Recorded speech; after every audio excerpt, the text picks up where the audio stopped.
COVID booster jabs not a luxury and protect the vulnerable, says WHO. Health body previously stated that boosters in Europe are unnecessary and will increase vaccine inequality.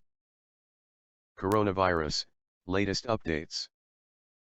See all our coronavirus coverage. A booster jab of COVID-19 vaccine for vulnerable people is not a luxury but a good way to protect them, the World Health Organization has said, as surging infection rates and a pan-European vaccination slowdown produced a deeply worrying situation. A third dose of vaccine is not a luxury booster taken away from someone who is still waiting for a first jab, Dr. Hans Kluge, the WHO's regional director for Europe, said on Monday. It's basically a way to keep the most vulnerable safe. The comments seem to contradict a statement by the WHO earlier this month that available data did not suggest a need for booster shots. The body had warned that topping up already fully vaccinated people would only serve to increase vaccine inequality between wealthier and lower-income countries.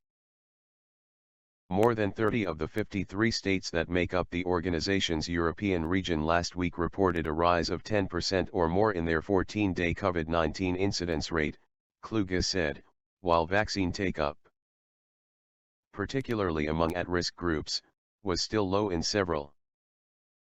The combination of high transmission rates and relatively low vaccine coverage was deeply worrying, Kluge said, adding that several countries were starting to see an increase in hospital admissions and deaths across the region surged 11% last week. Kluge said vaccine skepticism and science denial were preventing some European countries from controlling the pandemic, describing slower inoculation rates as a serious concern as case numbers climb once more. Anti-vax sentiment is holding us back from stabilizing this crisis, he said. It serves no purpose, and is good for no one. Health authorities must look very closely into what determines vaccination uptake by population groups, then establish tailored interventions to boost uptake. 0130 WHO calls for COVID booster pause so those in poorer nations can be vaccinated, video. Kluge added that some countries in the region were also being held back by a lack of access to vaccines, with only 6% of populations in lower and lower middle income countries having completed a full series of vaccinations. And while across the region nearly 3/4 of health workers were now fully vaccinated, some countries had managed to jab only 1 in 10. There is a clear need to increase production, share doses, and improve vaccine access, he said. Nearly 850 million vaccine doses had been administered in the Europe region over the past 8 months, Kluge said, and nearly half its population were now fully vaccinated. But take-up had slowed markedly in the past 6 weeks. Anti-vaxxers and COVID conspiracists may seem wackier, but pandemic protest isn't new. Jason Wilson read more.